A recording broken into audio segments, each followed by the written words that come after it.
What's up, guys? Hampton Smith here, Bass Boat Electronics. I'm out on the water today in my own personal rig. All right, I've got two SOLIX Gen 3s. That's the topic of discussion today. I just updated them to the second most recent update, which allows these units to run Mega Live 2. That is the 5.06 update. So we're going to talk about what this update changed in the SOLIX Gen 3 and a little bit about how to actually update the units. As I know with Humminbirds, that can be kind of difficult sometimes. So guys, stay tuned. We're going to dive into everything this update has to talk about, and as well as how to update these units.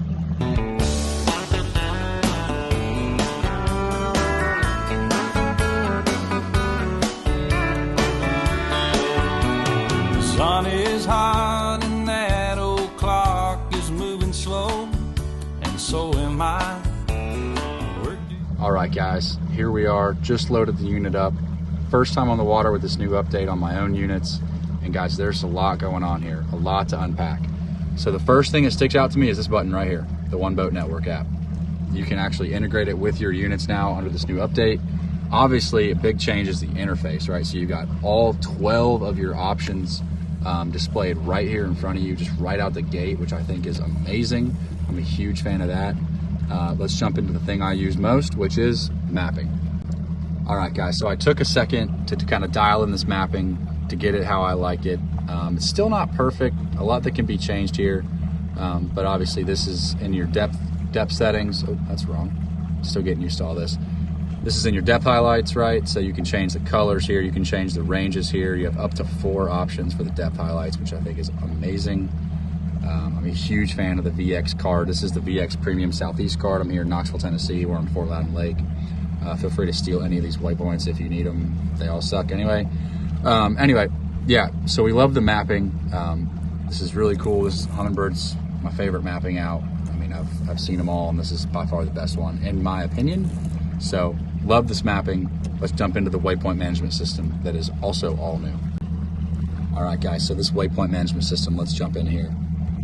How cool is this? You can change icon, you can change color. Look at all of these different options, guys. None of this existed prior to this update. This is so sweet. This is the identical Waypoint Management System on the XPLORE units, the brand new units from Humminbird. This matches it identically. This is also on the Apex unit under this same update. So, guys, I'm a huge fan of this. I have so much to learn here. I haven't even dropped the waypoint yet. Again, first time out on the water with this new update. I'm a huge fan, really loving how this looks. It even scrolls. There's so much here. I mean, so much here. Even ice fishing waypoints, are you kidding me? So guys, there's a lot to learn. As I get more adept with this, you'll definitely be hearing from me again. But this is the coolest thing, I think, in this entire update. All right, guys, next up, I want to jump into this. This is what I mentioned initially when I first loaded the screen, the One Boat Network button on your unit. So guys, it pops up a One Boat Network app. You can now integrate your phone with your unit. You could always Bluetooth them, but this is going to open up an entirely new world of possibilities for how you can integrate the One Boat Network app with your unit. This goes so deep. I was actually talking to someone at Humminbird a couple weeks ago about this whole thing, and I haven't gotten to play with it until just now. So again, similar to the Waypoint Management System, a lot to learn for me here, but really looking forward to getting more adept with this. And again, you'll be hearing from me again once I'm in it. Next up, guys, obviously we've got all our sonar. So the update wiped out all my settings. So I'll have to go in and fix all that. So I won't bore you guys with the settings, but obviously super easy to grab. I do like this feature, the sonar colors right here. You can just jump on there and change it. These are all new. A lot of these are new. Some of these existed in different forms. I really like the sunrise for down imaging. Now let's go over to side. Same deal. New bar for that as well. All my settings got wiped with the update. I go to sunrise, which I love. Alabama Amber is also a really cool color. Even spring coral is pretty sweet too. So, got to go back in here and redial all my settings, especially with ledge season upon us. It is starting in a hurry, so have to get in there and tool with all that, but huge fan of all that stuff. So, really cool, really cool. I'm going to fish this flat really fast that looks absolutely insane on the VX mapping. and let's see if we can catch one. All right, guys, we are up front. This is where the magic happens. As you can see, that is not what we're talking about, but this is. So same deal. Obviously Ethernet, everything transfers over. I actually did this update because I'm looking forward to getting Megalife 2 on the boat. I've been really impressed with Megalife 2, specifically in landscape mode. As you can see, I'm in perspective here with my LBS 34, but perfectly, for my perfect system, I'd like to run this in forward and this in landscape. So I actually ditched the 360 and I'm gonna go to Megalife 2. So that's coming soon on this boat, but that's not quite happened yet, obviously. So right now we're making do with the old perspective mode, which is Old Faithful. And for some reason that's not looking perfect, but we'll get that dialed in here in a minute. But yeah, that's what we're doing. So gonna throw the old buzzer around and see if we can catch one.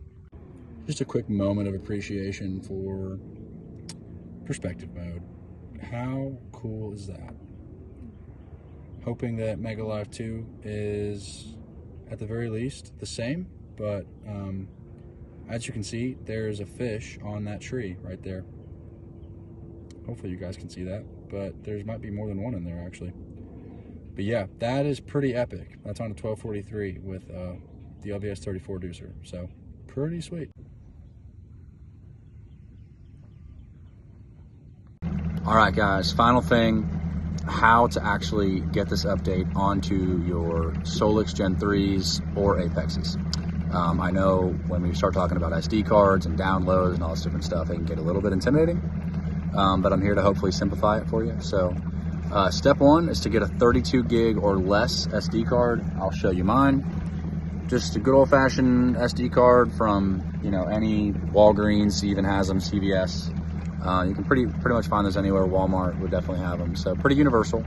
32 gig or less is going to be required for this. Step two is to wipe that SD card. That is, put it in your computer, put it in your adapter, whatever it is.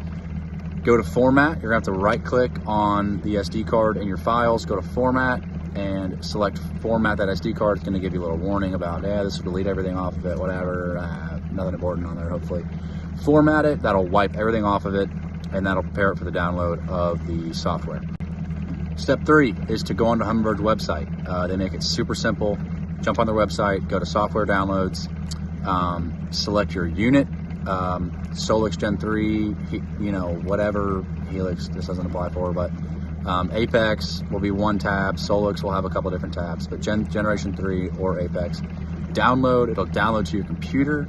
You'll have to select that file and drag it into your SD card, and at that point, once the update is on the SD card, it's pretty much smooth sailing from there. Finally, step four, plug the SD card into the unit. The unit should recognize that there's a software update available, and it should flash you a message asking if you'd like to go ahead and download that. It should do that, and if it doesn't, this is what you do. Okay, guys, so I wish I would have done this before making this video, but I have it memorized pretty much. So anyway, if you don't get the notification that says, hey, would you like to download the software, you know, yay or nay, whatever, as soon as you plug that SD card in, this is what you're gonna do. So on the original SOLIX interface, this would have looked a lot different, and you would have been able to scroll over this way, and you'll do that, and you'll pull up a tab that looks somewhat like this. And instead of software updates, you're gonna go to files, and hopefully your SD card shows up over there. If not, that's a whole separate issue. You will select that SD card. It will give you an option to download the software you have loaded on the SD card in here. You'll do that, and the unit should take about 20 minutes-ish, 15 minutes to download that, and it'll reboot, and that should be it. And you guys should have it available for you. So I'll try to see if I can find another unit to make a separate video that hasn't updated yet, which would simplify it a lot. But again, if you have any questions, call us or comment on this video. All right. So hopefully you guys learned something here. I know I did for a fact. Clearly I have a lot to learn still. Again, this is the 5.06 update on Gen 3 SOLIX. All Apex and the XPLORE units come with this software version in them. So you XPLORE guys don't have to worry about this. You guys already probably know way more about this than I do. So I'm going to continue learning. We can learn together. And if you guys have any questions, feel free to comment on this video or give us a call, 865-691-6731, or come see us at 1230 Topside Road in Louisville, Tennessee. Again, my name's Hampton. I hope I taught you guys something here, or at least excited you, you know, about this new Humminbird update. I know I'm pretty thrilled about it, being a Humminbird guy. So, yeah, give us a shout for all things Garmin or Humminbird, and look forward to seeing you guys. All right, thanks for watching.